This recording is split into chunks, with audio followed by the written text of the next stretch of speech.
94.3. Hello and welcome to 94.3 Local Radio. I'm Andy. And I'm Jim, and today we're here atop a sea cliff face with the Coast Guard after they recently resumed their catapult law courts. That's right, Jim. We're stood here next to a 50-foot catapult capable of firing human beings out to sea. And even though the Coast Guard have received a legal order banning them from conducting their sham trials, they restarted them several weeks ago. And they have let us here at 94.3 witness one of the trials to prove to the county and to the world that Coast Guard justice is real justice. Fire the catapult! Who was he? What crime did he do? No, he was just a test. Okay, bring in the condemned. Don't you mean the accused? Guilty until proven innocent. Now, Thomas P. Harvey Reynolds. Yes, sir? You are accused of breaking the Coast Guard rules of not being ready within 2.4 seconds of being summoned by carrier pigeon. But not wearing the correct socks whilst on duty. Of not wearing the correct socks whilst off duty. But off duty, surely. Of not using the correct toothpaste on your toothbrush. But these can't be serious rules, can they? You signed on to the Coast Guard way of life. You read the small print, did you not? Well, yes, but I... Guilty! Oh! I didn't say fire yet. Oh, sorry, sir. And next up for the judgment, we have the breakfast team. What? Hey, wait a minute now. Bring forward the condemned. What have we done? We're not even part of your club. Guilty! What the hell? The charge was you were on our land when not a member of the Coast Guard. You invited us here. Get your hands off me.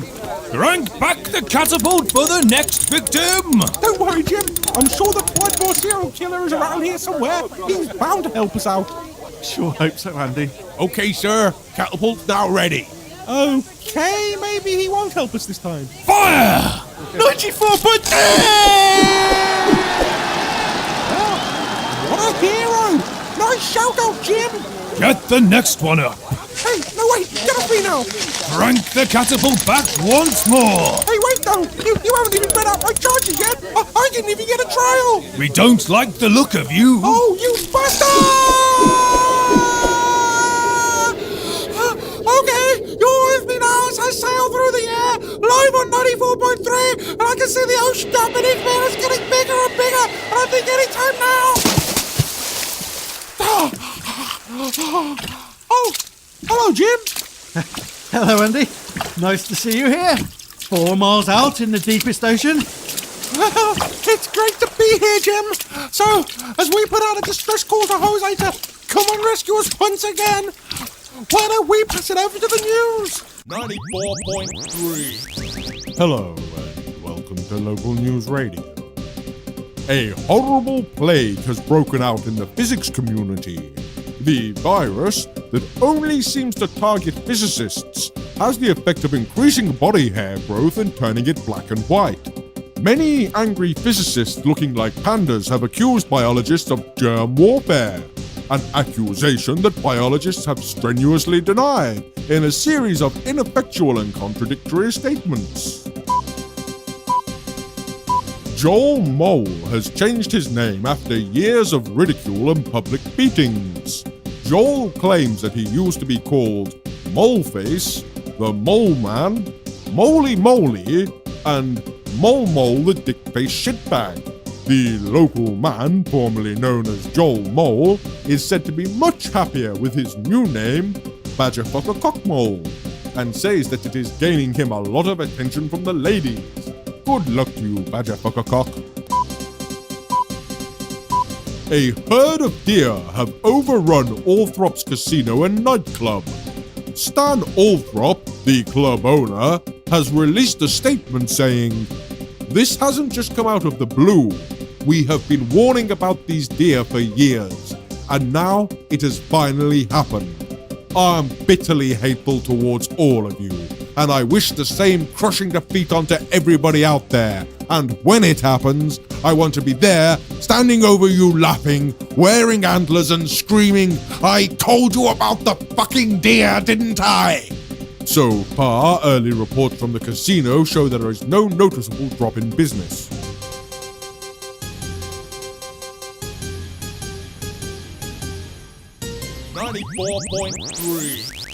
Hello everyone, you're listening to 94.3 Local Radio. And we're back in the studio now. And as Andy isn't here yet and is still putting on dry clothes after we were both fired into the sea, why don't we play this little show about fishing out at sea while we wait for him? 94.3. Here we are, out on the ocean, in a nice small boat to enjoy some long hours of relaxing fishing.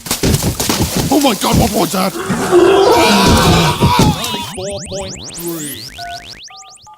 Okay. Come on.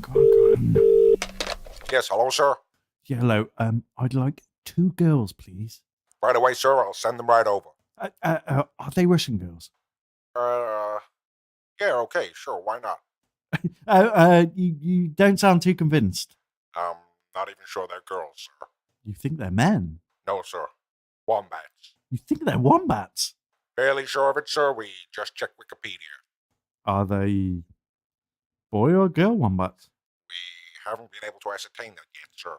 Well, if they're girl wombats... No, sir. That would be unethical to send them over to you. You were just about to a minute ago. You make a good point, sir. I'll send them right over. And if they're not... What? Sorry? If they're not girl wombats, sir. If they're boy wombats. I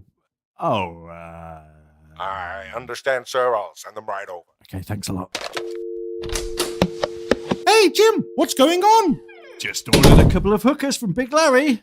He didn't talk you into having sex with wombats, did he? Yeah, I think he may have done. Damn it! I was going to do that tonight. Hey, wait a minute. Are you broadcasting this? Oh, shit! We're back on! Hello there, listeners! Just having a little fun with the phone lines there. Oh dear. Well, not to worry, Jim. It's not like you were hunting out wombats to fuck. You're just an opportunist like most sexual predators. But as we've started with the phone lines, why don't we take some calls from the public? Pick a reason, Andy. Line 1, you're on the air.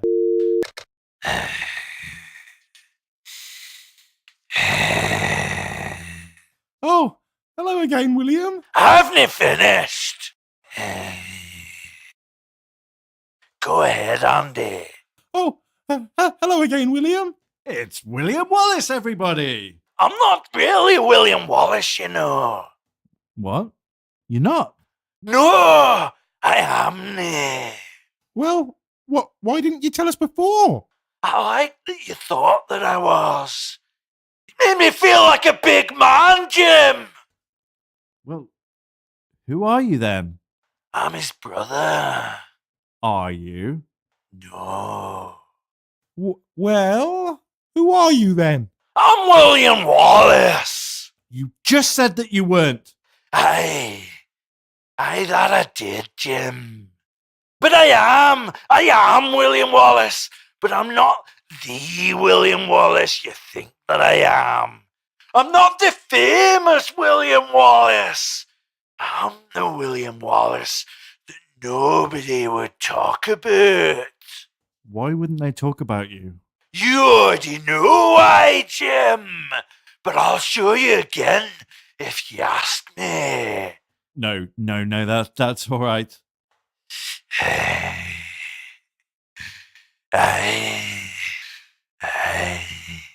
Okay, thank you, William. Ooh, that was really creepy, Jim.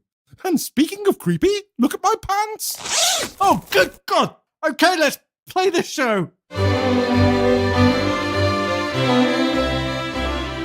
Hello and welcome to our very special archaeological program, Sifting Through Shit.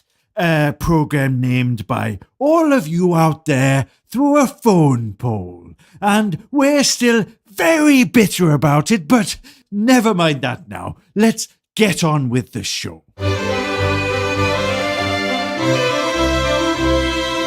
Okay, today we'll be talking to 3 experts who have been recently working on an archaeological dig site in northern India. First up, we have Dr. Michaels with an incredibly rare 14th century Ming vase that must have been transported thousands of miles along trade routes. Dr. Michaels, does it bounce? No. Never mind. Okay, up next we have Dr. Carlson with what may be the very first ever laws inscribed onto a clay tablet. Dr. Carlson, can you show us the tablet? I'm afraid I've eaten it. It was awfully tempting. I regretted it immediately. And finally, we have Sir Fred Mortimer, who hasn't actually worked at the site, but was there when we sent our team along. On 3 occasions I have visited the site for the purposes of performing in the dig. I have made this quite clear. And Mr. Mortimer is going to report to us the findings of the scientists who worked on the dig site. I am going to report the findings that I found on the dig site myself, and my proper title is proper. Proffer? Professor! I was eating some cake. And I suppose you're as excited as us to find out the results. I already know the results. I did the dig. I have told you this several times. Okay, and would you like to tell us what you were looking for and what you found? Certainly. Well, we were trying to establish if the cultural practices of the Indus Valley civilization was advanced enough to encompass the broader cultural practice of digital rectal massage, and our dig was aimed at proving or disproving such an assertion. And that means? Arse fingering. And what were the results of the dig? Inconclusive. We just don't know. There's no possible way we can tell from digging up soil. And what are your personal beliefs on it? I'm almost certain they did. And is that assumption based upon anything? Yes it is. Is it based on anything other than your particular whim or fancies? You know you'd make an excellent archaeologist. Okay, I think this interview is over now. No, wait. We did find some evidence. Look. We found this model of a hand. A hand! Just pointing. So what? What does that prove? Well, what would you use it for? Well, where did you find it? It was on a statue. What? Where's the rest of the statue? Oh, we left that bit behind. What? Why ever did you do that? It wasn't relevant to the point we were trying to make. Now, go on. Smell it. No, certainly not. What's that brown staining on the end of it? That's history, that is.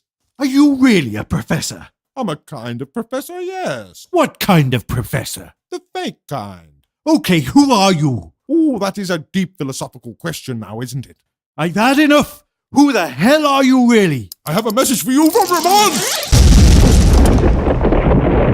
94.3. Well, it seems Ramon has got another suicide bomber into the station. Yes, it looks as though Ramon has been able to breach our security once again. And what a terrible way for Archaeology Hour to end. Actually, Andy, I disagree. I say Archaeology Hour was a boring drag.